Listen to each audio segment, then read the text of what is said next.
بسم اللہ الرحمن الرحیم۔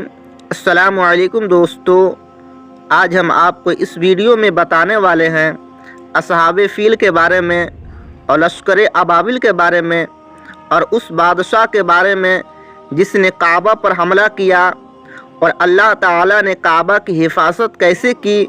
تو دوستو، ان تمام تر چیزوں کو اس ویڈیو میں ہم آپ کو بتانے والے ہیں، تو آپ اس ویڈیو کو مکمل دیکھیں اور اپنے دوستوں میں بھی شیئر کر دیں تاکہ دینی نالج ان کو بھی حاصل ہو جائے۔ یمن اور حبشہ کا بادشاہ ابرہہ تھا۔ اس نے شہر صنعاء میں ایک گرجا گھر بنایا ہوا تھا اور اس کی خواہش تھی کہ حج کرنے والے مکہ مکرمہ جانے کے بجائے اس کے یہاں آئے اور اسی گرجا گھر کا طواف کرے اور یہیں حج کا میلہ ہوا کرے۔ عرب کے قریشیوں کو یہ بات بہت گرا گزری کہ کوئی یہ چاہتا ہے کہ مکہ مکرمہ کو چھوڑ کر کہیں اور حج کیا جائے۔ چنانچہ قریش کے قبیلہ بنو کنانہ کے ایک شخص نے آپے سے باہر ہو کر صنعاء کا سفر کیا اور ابرہہ کے گرجا گھر میں داخل ہو کر پخانہ کر دی اور اس کے در و دیوار کو نجاست سے آلودہ کر ڈالا۔ اس حرکت پر ابرہہ بادشاہ کو بہت غصہ آیا اور اس نے کعبہ معظمہ کو ڈھا دینے کی قسم کھائی، اور اس ارادے سے وہ اپنا لشکر لے کر روانہ ہو گیا۔ اس لشکر میں بہت سے ہاتھی تھے اور ان ہاتھیوں کا جو لیڈر تھا اس کا نام محمود تھا۔ بہت بڑا وہ ہاتھی تھا۔ ابرہہ نے اپنی فوج لے کر مکہ مکرمہ پر چڑھائی کر دی اور اہل مکہ کے سب جانوروں کو اپنے قبضے میں لے لیا۔ عبد المطلب کے اونٹ بھی تھے۔ یہی عبد المطلب جو ہمارے آقا علیہ السلام کے دادا بھی ہیں اور خانہ کعبہ کے متولی بھی ہیں اور اہل مکہ کے سردار بھی تھے۔ عبد المطلب کو اس واقعہ سے بڑا رنج پہنچا، چنانچہ آپ اس معاملے میں گفتگو کرنے کے لیے ابرہہ کے لشکر میں تشریف لے گئے۔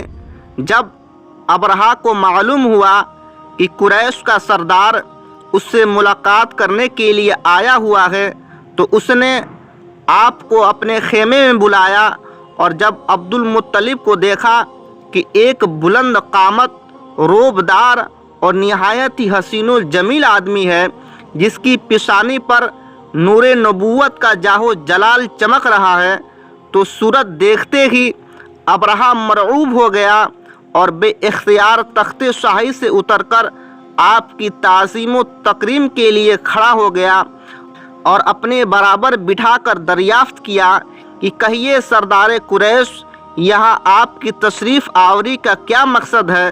تو عبد المطلب نے جواب دیا، اونٹ اور بکریاں وغیرہ جو آپ کے لشکر کے سپاہی ہاک لائے ہیں، آپ ان سب مویشیوں کو ہمارے سپرد کر دیجئے۔ یہ سن کر ابرہہ نے کہا کہ اے سردار قریش، میں تو یہ سمجھتا تھا کہ آپ بہت ہی حوصلہ مند اور شاندار آدمی ہیں، مگر آپ مجھ سے اپنے اونٹوں کا سوال کر کے میری نظروں میں اپنا وقار کم کر دیا ہے۔ اونٹ اور بکری کی کیا حقیقت ہے؟ میں تو آپ کے کعبہ کو توڑ پھوڑ کر برباد کرنے کے لیے آیا ہوا ہوں، آپ اس کے بارے میں کوئی گفتگو نہیں کی۔ تو عبد المطلب نے کہا، مجھے تو اپنے اونٹوں سے مطلب ہے، کعبہ میرا گھر نہیں ہے بلکہ کعبہ تو خدا کا گھر ہے اور خود اللہ تعالیٰ اپنے گھر کو بچا لے گا، مجھے کعبہ کی ذرا بھی فکر نہیں ہے۔ یہ سن کر ابرہہ اپنے فرعونی لہجے میں کہنے لگا کہ اے سردار مکہ، میں کعبہ کو ڈھا کر اس کی اینٹ سے اینٹ بجا دوں گا اور روئے زمین سے اس کا نام و نشان مٹا دوں گا، کیونکہ مکہ والوں نے میرے گرجا گھر کی بڑی بے حرمتی کی ہے، اس لیے میں اس کا انتقام کے لیے کعبہ کو مسمار کر دینا ضروری سمجھتا ہوں۔ تو عبد المطلب نے فرمایا کہ پھر آپ جانیں اور خدا جانے۔ اس گفتگو کے بعد ابرہہ نے تمام جانوروں کو واپس کر دینے کا حکم دے دیا اور عبد المطلب